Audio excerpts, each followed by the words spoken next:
This is Mastering Your Wealth with David Gagnon, the podcast. You know, nearly half of America's retirees, they have a problem. A recent study by the Alliance for Lifetime Income found that they suffer from Spendophobia. This is the fear of spending their savings, even though that they might have enough. So what can they do? Here's retirement blogger Fritz Gilbert on Morningstar.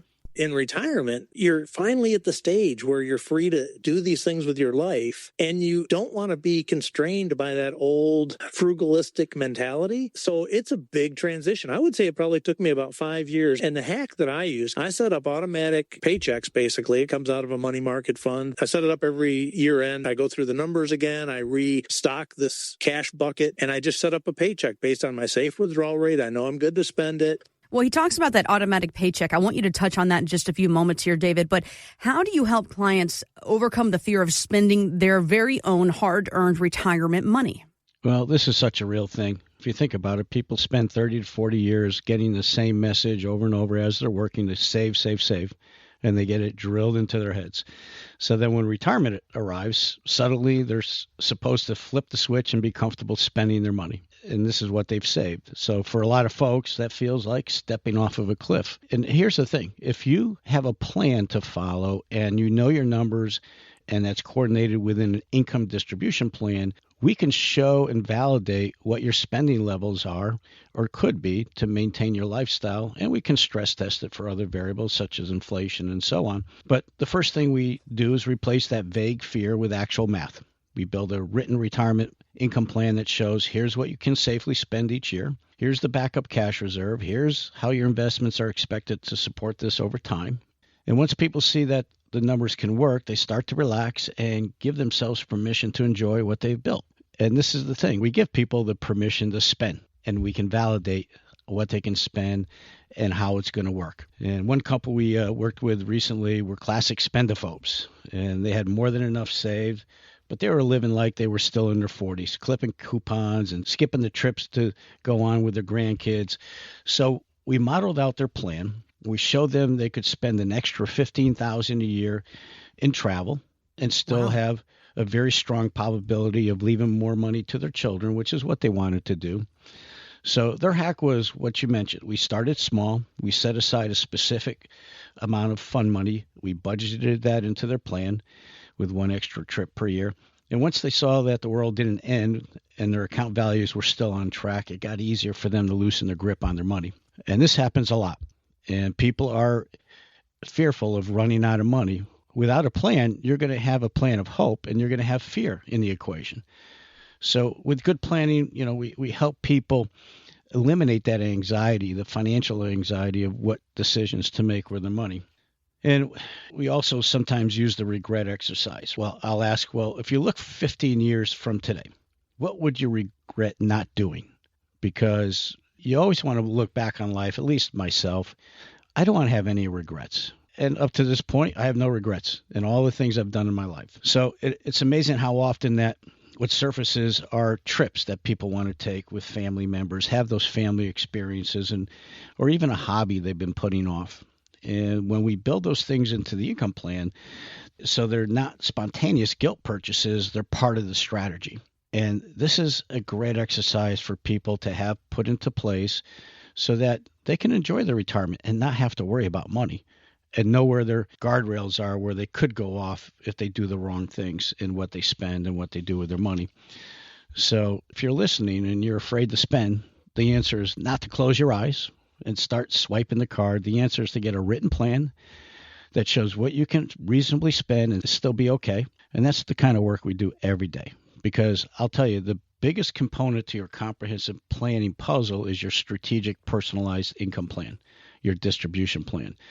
So this is something that I think most people should have when they go into retirement, but yet I see very few people that actually have it. So if you're looking for some guidance in your retirement spending objectives, give us a call. We can have that discussion about how you're situated currently with your finances, how you're invested, what your long-range plan might look like in your eyes, what your wishes are, and what your bucket list is. And we can really assess whether you have a plan that might be viable, or maybe a strategic personalized plan could put you on a better footing and a higher probability of success.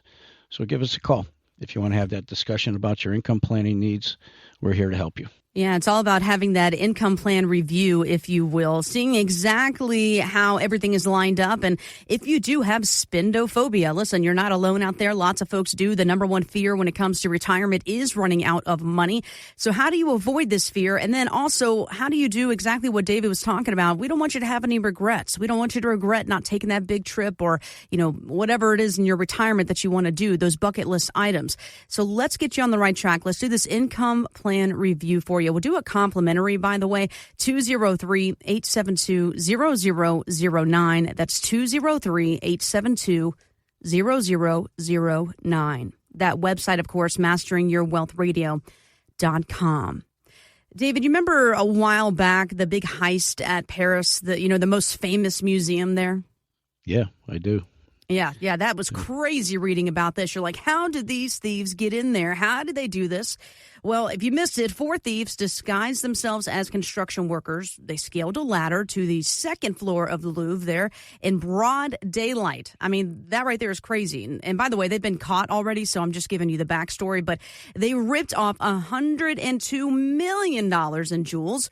And how did they get by the security cameras? Well, apparently they guessed the password.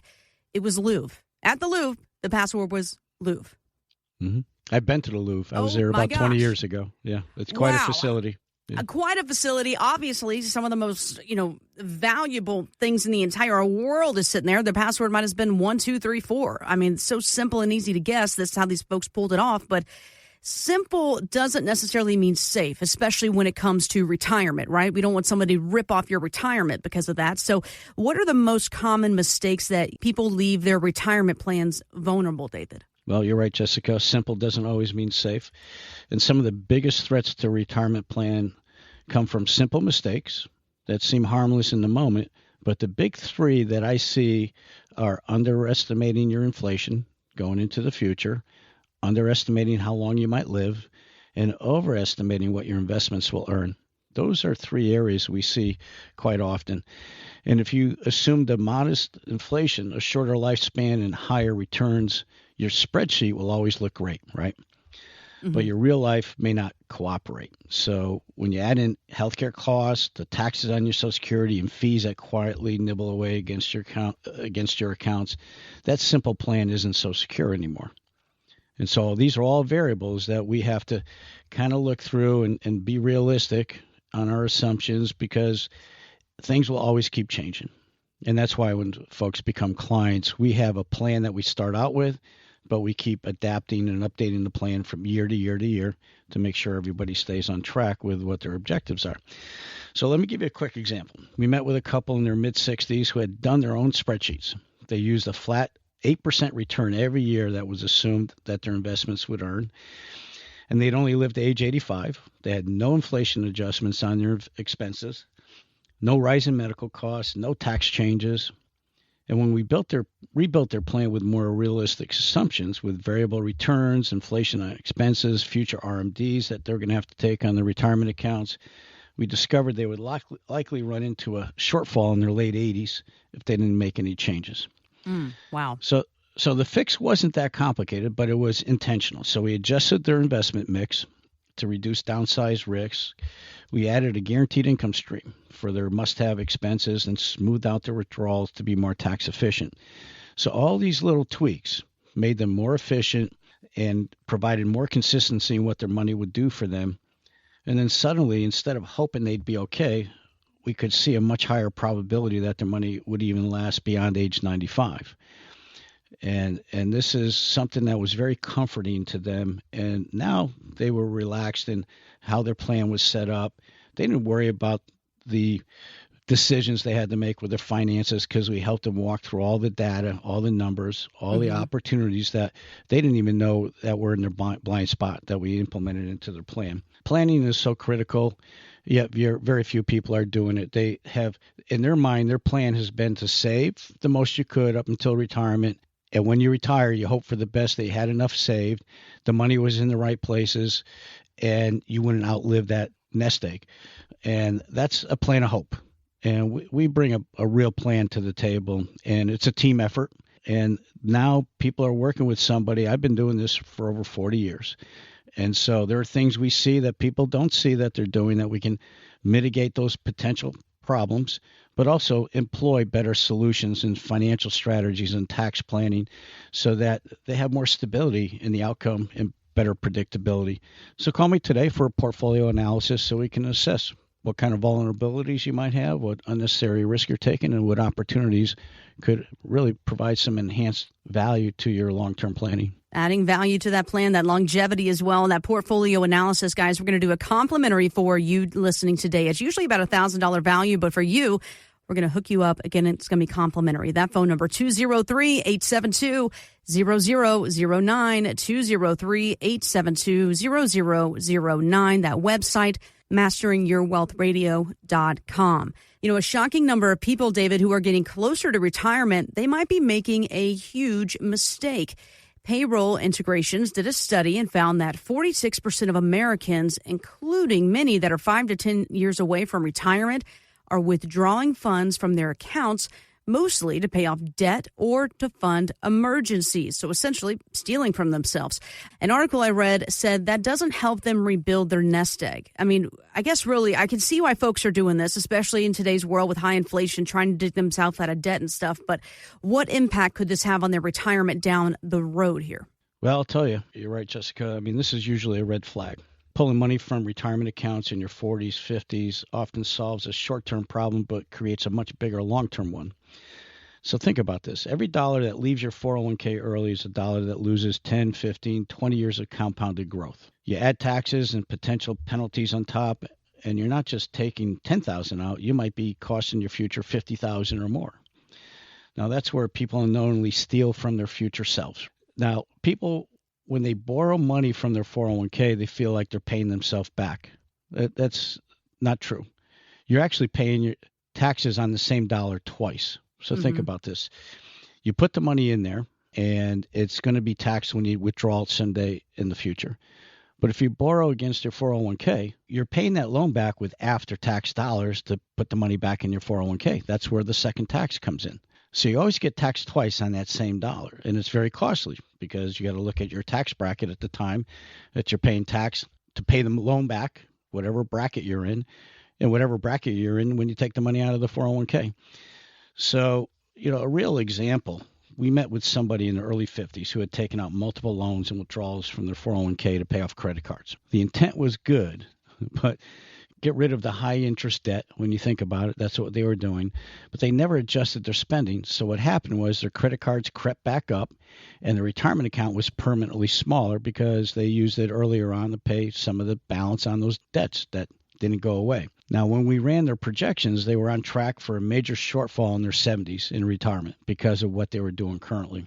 So the fix that was required to really fix the problem in the future that we could see was to take a different approach. So we put a real budget in place. We set up an emergency fund outside of the 401k. We created a structured payoff plan for the remaining debt using current income, not more retirement withdrawals. And then we rebuilt a consistent retirement savings plan and made sure they understood the true cost of tapping those accounts early. This is the kind of thing that people should talk to an advisor about, because it doesn't mean you never should touch your retirement money, but you may want to understand the trade-offs before you do it, because not years later, but when it's too late to fix it. So, you know, you don't want to figure this out down the road, because you might have forced yourself into a situation, into a corner that is a problem that you can't work out of. And so all these decisions you make today on anything, whether it's debt, where you invest, your taxes, and so on, you have to look into the future with what that might look like that validates that you're making the right decision now. And I always say this, when we do planning, we look into the future with what you're presently doing. We see the problems that lie ahead in the data and the analysis. And now we have time and the ability to employ better investment strategies, tax strategies, and planning objectives so that you avoid these costly mistakes that you don't even see you're making. They're in your blind spot. So you have to look into the future with what your financial decisions that are being made today to make sure you're making the right decision. For more details or to sit down with David for your complimentary financial GPS, visit masteringyourwealthradio.com. Investment advisory services offered through Brookstone Wealth Advisors, LLC, BWA, a registered investment advisor and an affiliate of Brookstone Capital Management, LLC. BWA and First Financial Planners are independent of each other. Insurance products and services are not offered through BWA, but are offered and sold through individually licensed and appointed agents. Information provided is not intended as tax or legal advice and should not be relied on as such. You are encouraged to seek tax or legal advice from an independent professional. Any comments regarding safe and secure products and guaranteed income streams refer only to fixed insurance products. They do not refer in any way to securities or investment advisory products. Fixed insurance and annuity product guarantees are subject to the claims-paying ability of the issuing company and are not offered by Brookstone. David Gagnon and First Financial Planners are not affiliated with nor endorsed by the Social Security Administration or any other government agency. Registered investment advisors and investment advisor representatives act as fiduciaries for all of our investment management clients. We have an obligation to act in the best interest of our clients and to make full disclosure of any conflicts of interest. Please refer to our firm brochure of the ADV 2A Item 4 for additional information.